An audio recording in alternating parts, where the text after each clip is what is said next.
भारतीय जनता पक्ष आदरणीय देवेंद्रजींच्या नेतृत्वाखाली काम करतो आणि त्यांनी एक विकासाचं विजन घेऊन महाराष्ट्रामध्ये काम केलं।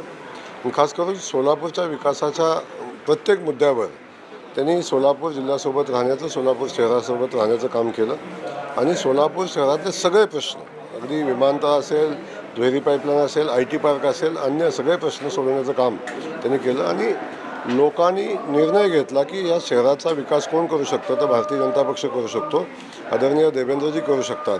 म्हणून लोकांनी भारतीय जनता पक्षाला कौल दिला। कोणी काही म्हटलं, कोणी किती गोष्टी केल्या, तरीसुद्धा व्यक्तीपेक्षा पक्ष श्रेष्ठ आहे, व्यक्तीपेक्षा पक्ष मोठा आहे आणि या म्हणूनच सोलापूर शहरातल्या जनतेनं पक्षाला बहुमत दिलं। जे बहुमत आजपर्यंतच्या इतिहासामध्ये भारतीय जनता पक्षाचा स्वतःच्या ताकदीवर महापालिकेमध्ये कधी सत्ता आली नव्हती।